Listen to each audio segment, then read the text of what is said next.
नमस्कार, उत्तराखंड समाचार में आपका स्वागत है। आपके साथ मैं हूं अखिलेश चंद्र गैरोला। सबसे पहले मुख्य समाचार।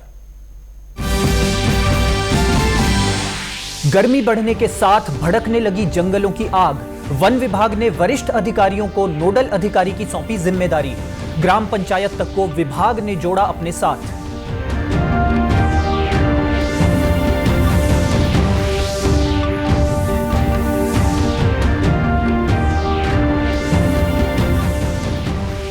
देहरादून के जसवंत ग्राउंड में सूर्या ड्रोन टेक का समापन। प्रदर्शनी में दिखाए गए 44 वेंडर, 88 प्रोडक्ट। रक्षा, कृषि, आपदा प्रबंधन में बढ़ी ड्रोन की उपयोगिता।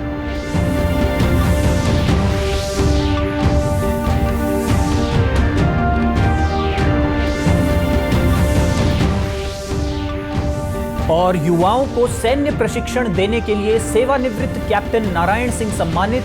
जिला अधिकारी बागेश्वर ने राज्यपाल सम्मान पत्र सौंपा। भूतपूर्व सैनिक संगठन ने जताई खुशी। और अब समाचार विस्तार से।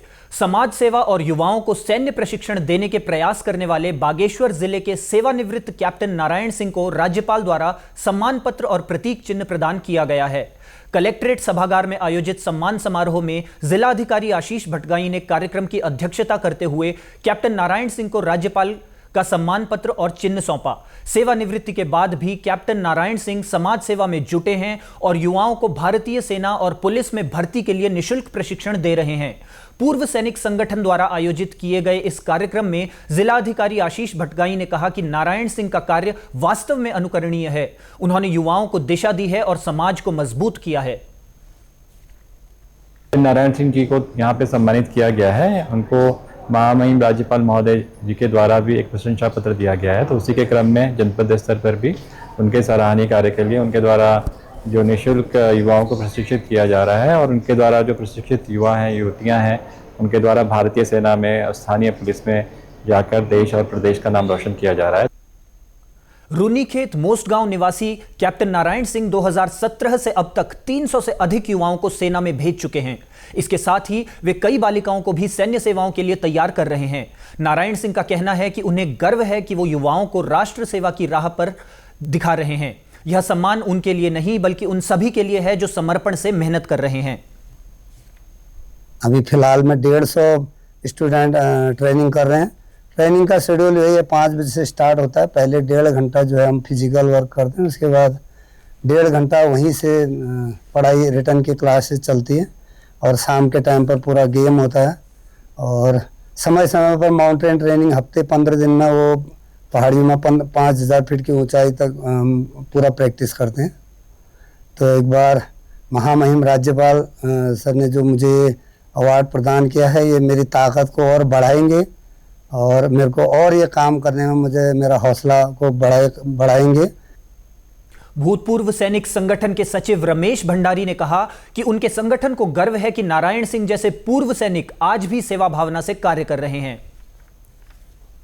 उनके ट्रेनिंग कैंप से अभी तक 300 से भी अधिक युवा भारतीय सेना को ज्वाइनिंग कर चुके हैं। ये हमारे लिए बड़े गर्व की बात है कि एक एक्समैन रिटायरमेंट के बाद समाज में अपनी भूमिका किस प्रकार अदा करता है।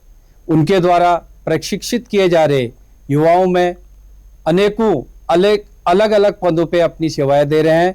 युवक ही नहीं, युवतियां भी उत्तराखंड पुलिस में और अन्य माध्यमों से देश की सेवाएं अपनी प्रदान कर रही है। फायर सीजन के दौरान जंगलों को आग से बचाना एक बड़ी चुनौती है। इसी को देखते हुए सरकार ने सभी जिलों में फायर नोडल अधिकारी तैनात किए हैं। बागेश्वर जिले के लिए नियुक्त मुख्य वन संरक्षक सुशांत सिंह पटनायक ने जिले का भ्रमण कर व्यवस्थाओं की समीक्षा की है।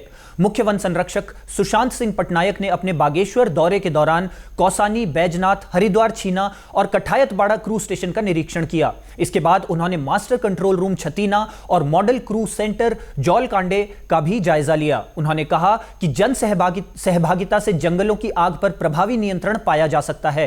हम ग्राम पंचायत स्तर पर लोगों को जोड़कर एक व्हाट्सएप ग्रुप बनाएंगे जिससे आग की सूचना समय रहते मिल सके और तुरंत कार्रवाई हो। डीएफओ साहब और SDO, range officers, field staff सभी को यही निर्देश दिए हैं कि जन सहभागिता को बढ़ावा देते हुए वनाग्नि के ऊपर नियंत्रण किया जाए। जितने हमारे वन पंचायतें हैं, ग्राम प्रधान है, ग्राम पंचायतें हैं उनके साथ संपर्क किया जाए, उनके नंबर्स को अपने अपने मोबाइल में सेव किया जाए, एक ग्रुप व्हाट्सएप बनाकर कॉमन सूचना साझा की जाए ताकि फील्ड स्तर पर जहाँ पे भी आग लगेगी तो हमारा रिस्पांस सिस्टम फास्ट हो। इसके साथ साथ मुझे इस बात की खुशी है कि वन प्रभाग ने वन सुरक्षा प्रबंधन समिति का गठन किया है ग्राम स्तर पर, और ये समितियाँ भी अपने हिसाब से वनाग्नि सुरक्षा में काम कर। भारत की रक्षा नवाचार क्षमताओं के सशक्त प्रदर्शन के लिए छावनी के जसवंत ग्राउंड में 2 दिवसीय सूर्या ड्रोन टेक 2025 का समापन हो गया है। इस अवसर पर मुख्यमंत्री पुष्कर सिंह धामी ने शिरकत की। इस दौरान सीएम पुष्कर सिंह धामी ने कहा कि प्रधानमंत्री नरेंद्र मोदी का संकल्प है भारत के अंदर टेक्नोलॉजी और आत्मनिर्भरता को बढ़ावा देना, और यह प्रदर्शनी उसी दिशा को झलकाती है। ड्रोन की रक्षा, स्वास्थ्य, कृषि, आपदा प्रबंधन सभी क्षेत्रों में उपयोगिता बढ़ गई है। भारत में ड्रोन कंपनियां काम कर रही हैं।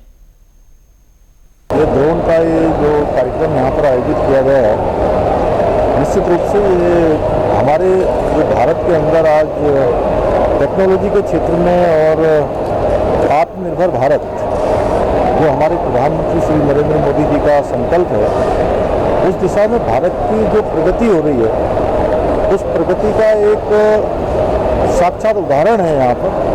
जिस प्रकार से आप सब लोगों ने यहाँ पर डेमो देखे, बहुत सारे उसके द्वारा किए गए यहाँ पर प्रदर्शन देखे, अंदर जो बहुत सारी प्रदर्शनियाँ लगी हुई हैं, वो निश्चित रूप से आज ड्रोन हमारा रक्षा के क्षेत्र में और स्वास्थ्य के क्षेत्र में, कृषि के क्षेत्र में, आपदा प्रबंधन, डिजास्टर मैनेजमेंट, सभी क्षेत्रों में आज ड्रोन की उपयोगिता बहुत अहम हो गई है। वहीं मेजर जनरल नवीन महाजन GOC 14 इन्फेंट्री डिवीजन ने बताया कि प्रदर्शनी में भारत की ड्रोन इंडस्ट्री के 44 वेंडर और 88 प्रोडक्ट दिखाए गए, जिसमें कई प्रकार के ड्रोन शामिल थे। इस प्रदर्शनी का उद्देश्य फौज को न सिर्फ अपने लिए मार्केट से प्रोडक्ट को आइडेंटिफाई करना था, बल्कि सिडकुल और इंडस्ट्री का इंटरफेस भी कराना था और बच्चों और युवाओं को ड्रोन टेक्नोलॉजी से परिचित कराना था। सूर्य ड्रोन ट्रैक 2025 मध्य कमान द्वारा घड़ी कैंट में 29 और 30 अप्रैल को आयोजित किया गया। इसमें पूरी इंडस्ट्री के, भारत की ड्रोन इंडस्ट्री के तकरीबन 44 वेंडर्स और 88 प्रोडक्ट दिखाए गए। ड्रोन कैटेगरीज में ISR यानी कि recce drones, logistic drones, kamikaze drones इत्यादि शामिल थे। इस प्रदर्शनी का उद्देश्य न सिर्फ फौज को अपने लिए मार्केट से प्रोडक्ट्स को आइडेंटिफाई करना था, किंतु सिडकुल जो कि स्टेट मशीनरी है उसका और इंडस्ट्री का इंटरफेस करना था, और बच्चों के लिए और यंग जनरेशन के लिए उनको टेक्नोलॉजी से और ड्रोन मिशन से परिचित कराना था। इसके साथ ही सेवानिवृत्त major general PK Saini, society of Indian defence manufacturers principal adviser ने कहा कि डिफेंस ड्रोन इंडस्ट्री को उत्तराखंड में हम लाना चाह रहे हैं ताकि सरकार द्वारा दिए जा रहे इंसेंटिव का लाभ लेकर रोजगार को बढ़ावा दिया जा सके। हमारा ये 2 दिन का ये प्रदर्शनी का मेन मुद्दा ये था कि जो आर्म्ड फोर्सेस, पुलिस या सिविल एडमिनिस्ट्रेशन की जो ड्रोन और एंटी ड्रोन की रिक्वायरमेंट्स है, उनको वो सही से देख सके। हमारी अपनी काबिलियत क्या है हिंदुस्तान की इंडस्ट्री की, उसको देख सके। जो इनकी रिक्वायरमेंट है वो इंडस्ट्री को बता सके, और वो इंडस्ट्री उसी हिसाब से अपनी प्रोडक्शन को करके और इनकी सप्लाई और रिक्वायरमेंट को पूरी कर सके। भारतीय प्रबंधन संस्थान काशीपुर भारत के प्रमुख प्रबंधन संस्थानों में से एक है, जहां 12वें दीक्षांत समारोह का आयोजन किया गया, जो अब तक का सबसे बड़ा स्नातक बैच होने के कारण एक महत्वपूर्ण उपलब्धि रही। इस वर्ष IIM काशीपुर के 5 प्रतिष्ठित कार्यक्रमों के तहत कुल 598 छात्रों को डिग्री प्रदान की गई, जो पिछले वर्ष की तुलना में 36.5% की वृद्धि को दर्शाता है। दीक्षांत समारोह के मुख्य अतिथि देश की एक प्रतिष्ठित कंपनी के वरिष्ठ सलाहकार आलोक अग्रवाल ने छात्रों को संबोधित किया। श्री अग्रवाल ने छात्रों की दृढ़ता और तेजी से बदलती दुनिया में नेतृत्व के लिए उनकी तत्परता की सराहना की। लास्ट 25-30 साल में बहुत बढ़त हुई है।